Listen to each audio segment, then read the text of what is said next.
بسم اللہ الرحمن الرحیم۔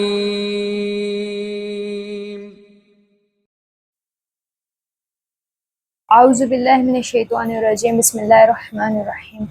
معزز ناظرین و سامعین، السلام علیکم ورحمۃ اللہ وبرکاتہ۔ آج کی نئی ویڈیو کے ساتھ حاضر خدمت ہوں، میں ہوں خدیجہ اور آپ دیکھ رہے ہیں میرا آفیشیل یوٹیوب چینل۔ آج جس موضوع پر گفتگو کرنی ہے وہ ہمارے اندر، ہم سب کے اندر موجود ایک اخلاقی برائی ہے کہ جس کی طرف ہم متوجہ نہیں ہوتے ہیں، لیکن وہ برائی ہمیں اللہ سے کس طرح دور لے جاتی ہے اور شرک کی طرف لے کے جاتی ہے۔ ہم اس پر گفتگو کریں گے، یعنی ریاکاری کے حوالے سے ہم گفتگو کریں گے۔ ریاکاری یعنی دکھاوے کے لیے عمل کرنا، اللہ کے سوا کسی دوسرے کے لیے عمل کرنا، یا اللہ کے ساتھ ساتھ لوگوں سے بھی توقع رکھنا کہ اللہ کے لیے تو کر ہی رہے ہیں تو ساتھ لوگ بھی ہماری تعریف کریں یا لوگ بھی ہمیں جو ہے وہ بہت معزز سمجھیں، اس لیے عمل کرنا، اس لیے عمل کو انجام دینا، یہ جو ہے وہ ریاکاری ہے، دکھاوا ہے۔ تو قرآن مجید میں سورہ بقرہ میں اس حوالے سے اللہ تعالیٰ فرماتے ہیں کہ ایمان والو، اپنے صدقات کو احسان جتا کر اور عطیہ دے کر برباد نہ کرو، جیسا کہ وہ شخص جو اپنا مال لوگوں کو دکھاوے ریاکاری کے لیے خرچ کرتا ہے اور نہ وہ اللہ پر ایمان رکھتا ہے اور نہ یوم آخرت پر۔ اس طریقے سے سورہ نساء میں اللہ تعالیٰ فرماتے ہیں کہ اور وہ لوگ جو اپنا مال ریاکاری سے خرچ کرتے ہیں اور اپنے اللہ پر ایمان رکھتے ہیں اور نہ یوم آخرت پر۔ اس طریقے سے سورہ معون میں اللہ تعالیٰ فرماتے ہیں کہ تو تباہی ہے ان نمازیوں کے لیے جو اپنی نمازوں سے غافل ہیں اور ریاکاری کرتے ہیں۔ اب ان قرآن مجید کی آیات کا اگر ہم مفہوم یا خلاصہ دیکھیں تو جو ریاکاری کر رہا ہے، اللہ تعالیٰ نے اس کو کا عمل اس طریقے سے ہمیں مثال دے کر سمجھایا کہ نہ وہ اللہ پر ایمان رکھتا ہے نہ وہ آخرت پر، یعنی کہ جو بندہ اللہ کے سوا کسی اور کے لیے یا اللہ کے ساتھ کسی اور کو شریک ٹھہرائے گا اس معاملے میں کہ وہ عمل کا جزا کا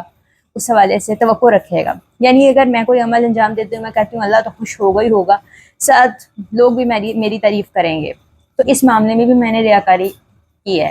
کیونکہ اس معاملے میں جب مجھے اس چیز پر کامل یقین ہے، جب میرا یہ عقیدہ ہے اور جو مجھے یقین ہے کہ اعمال کی جزا و سزا ہمیں صرف اللہ تعالیٰ نے دینی ہے، تو ہم کیسے کسی دوسرے کی تعریف کی توقع رکھ سکتے ہیں؟ جب ہم تعریف کی توقع رکھ کر عمل کرتے ہیں تو وہ ریاکاری شمار ہو جاتی ہے۔ تو اسی لیے اللہ تعالیٰ نے ان کے بارے میں فرمایا کہ جو ریاکار ہیں وہ نہ اللہ پر یقین رکھتے ہیں اور نہ آخرت پر، کیونکہ ہمیں اعمال کی جزا و سزا آخرت میں ملنی ہے، وہ دینی اللہ تعالیٰ نے۔ اس حوالے سے معصومین علیہ السلام کے بے تحاشا فرامین ہیں جس میں ریاکاری کے حوالے سے بتایا گیا اور اس کی مذمت کی گئی ہے، اور ریاکار کی علامات بتائی گئی ہیں۔ امام جعفر صادق علیہ السلام فرماتے ہیں کہ ہر ریاکار کے لیے 3 نشانی ہیں: جب تنہا ہو تو سستی کرے گا، جب لوگ ہوں تو سرگرمی دکھائے، اور جب اس کی تعریف ہو تو وہ خوش ہو جائے، اور اگر تنقید ہو تو رنجیدہ ہو جائے۔ امام علی علیہ السلام فرماتے ہیں کہ ریاکار 4 لوگوں میں سے ہے۔ نیکی اس لیے کرتا ہے کہ لوگ اسے کہیں کہ وہ نیک ہے، نماز اس لیے پڑھتا ہے کہ لوگ کہیں بڑا نمازی ہے، روزہ رکھتا ہے کہ لوگ اسے روزہ دار سمجھیں، صدقہ دیتا ہے کہ لوگ سخاوت کی تعریف کریں، یعنی وہ عمل اللہ کے لیے خالص نہیں ہے، لوگوں کے لیے ہے کہ لوگ اس کی تعریف کریں، اسے ہر جگہ پہ اپنی واہ واہ چاہیے۔ امام باقر علیہ السلام فرماتے ہیں کہ ریاکاری شرک خفی ہے۔ اب اگر ہم ان ساری چیزوں پہ دیکھیں تو ریاکار بیسیکلی اپنا جو ہے وہ عمل ضائع کر رہا ہے، اپنے ہر طرح کے اعمال کو ضائع کر رہا ہے، اور وہ تکبر و خود پسندی کی طرف جا رہا ہے۔ جب وہ مسلسل لوگوں سے تعریف لے رہا ہے، تعریف سمیٹنے کے لیے کام کر رہا ہے، تو وہ خود پسندی کا شکار ہوتا جا رہا ہے۔ تو اس حوالے سے جو ہے وہ ہمیں بہت محتاط رہنا چاہیے۔ مزید بھی فرامین ہے کہ امام علی علیہ السلام فرماتے ہیں کہ ریاکاری کا انجام جہنم ہے۔ اسی طریقے سے امام جعفر صادق علیہ السلام فرماتے ہیں کہ جو شخص کوئی عمل لوگوں کو دکھانے کے لیے انجام دیتا ہے تو اللہ اس کو لوگوں پر چھوڑ دیتا ہے، کیونکہ جب ہم توقع اللہ کے سوا کسی اور سے رکھ رہے ہیں تو اللہ تعالیٰ اس چیز کو برداشت نہیں کرتا۔ جب اللہ تعالیٰ کو ہم کہہ رہے ہیں کہ اللہ وحدہ لا شریک ہے، تو اللہ تعالیٰ ان چیزوں میں بھی شرکت کو برداشت نہیں کرتا۔ امام جعفر صادق علیہ السلام فرماتے ہیں کہ ریا یہ ہے کہ انسان نماز کو عمدہ اور لمبا کرے تاکہ لوگ اسے نیکوکار سمجھیں۔ فار ایگزامپل، کوئی شخص ہے، وہ تنہائی میں تو بہت جلدی نماز پڑھ لیتا ہے، لیکن اگر پبلک میں جاتا ہے تو لوگوں کو دکھانے کے لیے کہ جی میں بہت بڑا نمازی ہوں، وہ نماز کو بہت لمبا کر لیتا ہے کہ لوگ اس کی تعریف کریں کہ واہ جی واہ کتنی سکون سے اور کتنے آرام سے اور کتنی لمبی نماز پڑھی ہے۔ یہ سارا کچھ ریاکاری، یہ نماز اس نے اللہ کے لیے نہیں پڑھی، اس نے لوگوں کو دکھانے کے لیے پڑھی ہے، تو اللہ بھی ایسے بندے کو اس کی حال پر چھوڑ دیتا ہے، اور یہی چیز ہمیں شرک کی طرف لے کے جاتی ہے۔ جب بھی ہم کسی چیز میں اللہ کے سوا یا اللہ کے ساتھ کسی کو بھی شریک کریں گے تو وہ شرک میں چلا جائے گا۔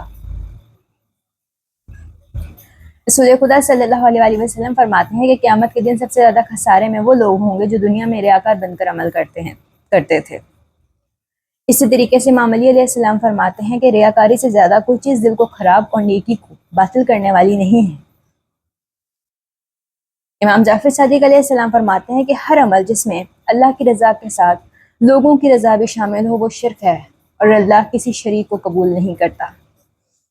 اب ان ساری روایات کا، ویسے تو اس کے علاوہ بھی بہت زیادہ روایات موجود ہیں، لیکن جتنی بھی پیش کی گئی ہیں ان ساری روایات کا، قرآن مجید کی آیات کا یہی مفہوم اور خلاصہ ہے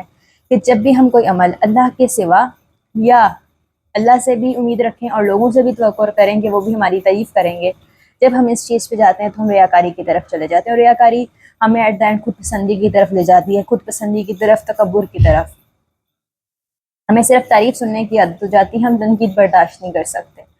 ان ساری چیزوں سے جو ہے ہمیں اجتناب کرنا چاہیے، ہمیں اس چھوٹی چھوٹی باتوں کو بہت زیادہ خیال رکھنا چاہیے کہ ہمارا ہر عمل خالص اللہ کے لیے ہونا چاہیے۔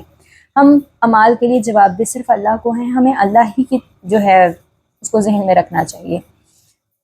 اللہ تعالیٰ اتنی چیز بھی ہمارے بارے میں برداشت نہیں کرتا کہ اس کے سے اس چیز میں بھی اس کے ساتھ کسی کو شریک ٹھہرایا جائے۔ ہمیں بھی اس چیز کا خیال کرنا چاہیے اور جہنم سے بچنے کی کوشش کرنی چاہیے۔ اس پیغام کے ساتھ کہ اللہ تعالیٰ ہم سب کو اس اخلاقی برائی سے جو نہ چاہتے ہوئے کہیں نہ کہیں ہم سے ہو جاتی ہے، ہم سب کو اس سے محفوظ رکھے اور محفوظ رہنے کی ہمت اور توفیق دے۔ ملتے ہیں انشاءاللہ نیکسٹ ویڈیو میں، تب تک کے لیے اللہ حافظ۔